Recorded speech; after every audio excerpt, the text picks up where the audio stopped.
Welcome to my Halloween edition of Behind the Scenes of the Waltons, where I'm going to talk about, were there real ghosts on Walton's Mountain? What was real, what wasn't, and debunk some of these issues that occurred over the seasons. So, spooky criteria. What makes something spooky? Well, often you like it to be dark. A lot of things happen at night, so that makes it kind of creepy. Eerie music adds, of course, a very important element. Certain types of instruments really evoke a scary mood.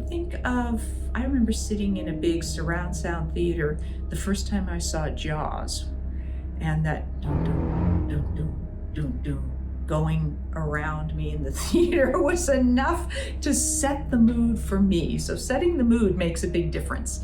Then the editing, how you build tension with that. Ralph Sinensky talked about that in an episode of a show he directed, not of the Waltons, but he said, how he asked the edit to be done so that it stretched out the anticipation and the tension of the moment. So good editing can definitely contribute to it. And reaction shots, how people react to what's going on, because we are often, as an audience, impacted by what someone else does, the emotions of the person on the screen. So all these things came into play in certain episodes of the Waltons to make them eligible for my list of sort of creepy, spooky, Halloween type criteria on the Waltons. In the episode The Spirit, the Baldwin sisters think that they have an intruder, and possibly, is there a ghost? Is there a presence that is stalking the Baldwins? In that case, this potential ghost is debunked because it turns out that it is a German prisoner of war who has escaped and is on Walton's Mountain. So it is indeed a real living flesh and blood person and not a ghost. The grandchild. There is the character of Cassie, who's a little bit off in some way. We're not quite sure what's going on with her, but she does sort of curse Mary Ellen. We do have the scene with the baby shower where Mrs. Brimmer reads the tea leaves and then doesn't want to tell Mary Ellen what she sees.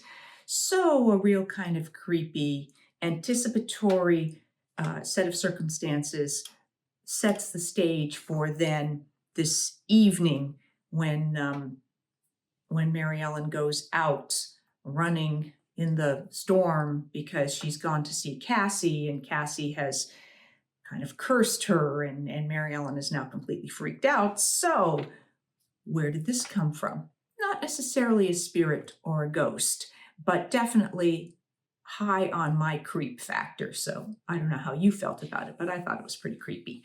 There is no actual ghost or spirit involved, and the curse that Cassie tries to place on Mary Ellen and that whatever those tea leaves foreboded did not come to pass. So we're going to call that one debunked also, because nothing actually happened to John Curtis even after Cassie sort of kidnapped him.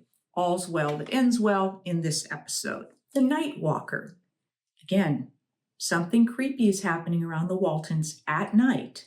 They hear noises outside. They see signs of someone or something having been around. There's a weird whistling that goes on. So there's just a real creep factor on this one. And we begin to wonder what this potential stalker presence is. In this case, once again, debunked, because it is Lauren, who is very talented at weaving and creating bird cages and various different things. So a completely harmless answer to this question of who stalks the Waltons' house at night. In The Visitor, Mason Beardsley returns to Walton's Mountain, and we think his wife Delia is with him, but no one ever sees her. So what's this all about? People begin to question what's happening there.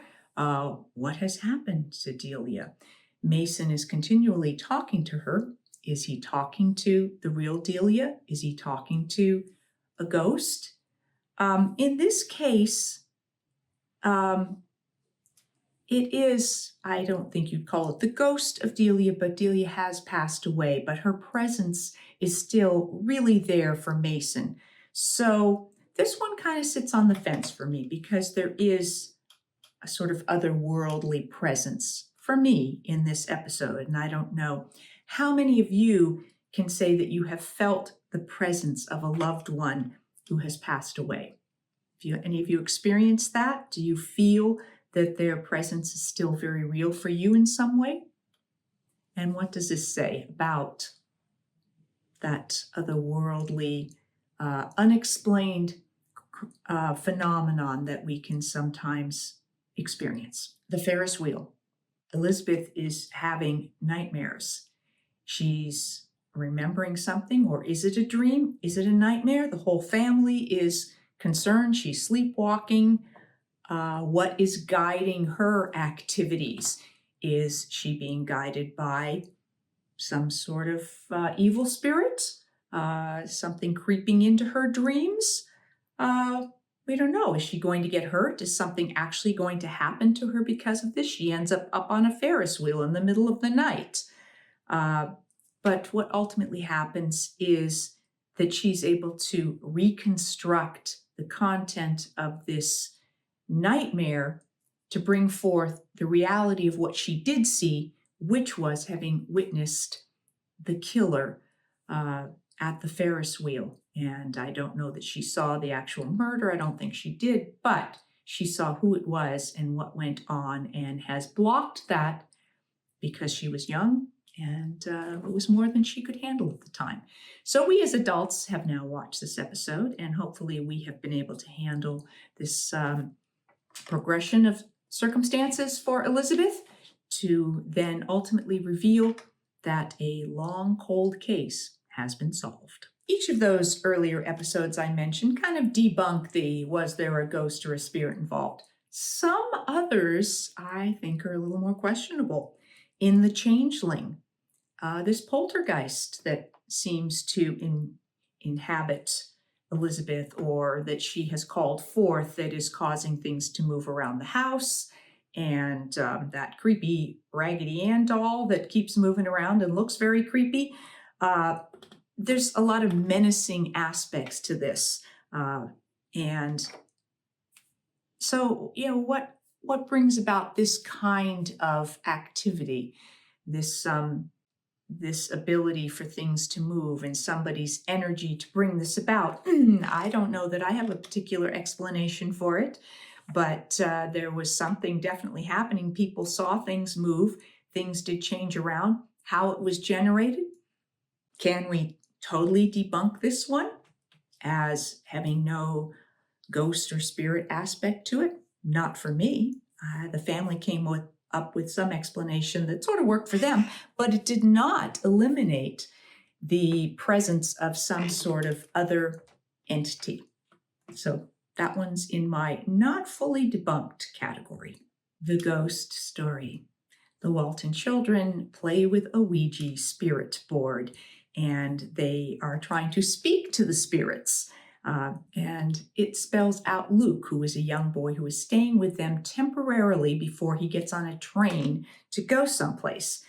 The Waltons don't necessarily believe in ghosts or spirits, but there's a lot of unexplained things happening here. The board seems to be warning them that Luke should not get on this train. And then all of a sudden his train ticket is missing, and things are getting in the way of him actually getting on that train. And ultimately the truck breaks down and he does miss the train. They later get word that that train that he was supposed to be on crashed and he would have been killed. So someone, some ghost or spirit was watching over Luke and protecting him. So this raises the other side of things, that not all spirits or ghosts or whatever are necessarily evil, that we perhaps in circumstances have guardian angels. So I would tend to put this one under the not debunked, but more the guardian angel side of the equation. What do you think? One of our reunion movies, A Day of Thanks on Walton's Mountain, has John Curtis meeting a mysterious friend in the woods. Now, typically in horror films, out in the woods is not good news. Creepy things, bad things happen out in the woods, but no one else can see his friend. He does take Ginny out to the woods, and she seems to be able to see this mysterious friend. So in this case, our ghost or spirit turns out to be the ghost or spirit of Grandpa, who is looking out for the family and taking care of them. So once again, proving that not all ghosts or spirits are evil. And this one, again, not debunked because Grandpa was no longer with us, but John Curtis saw him, Ginny saw him, and his presence did definitely seem to still be there. I hope you've enjoyed this Halloween segment of Behind the Scenes of the Waltons as we take a look at some of the stories that perhaps fall into that Halloween type category. If you are enjoying these various different segments, please do hit like and subscribe. I'll see you next time for more Behind the Scenes of the Waltons. Thanks for watching.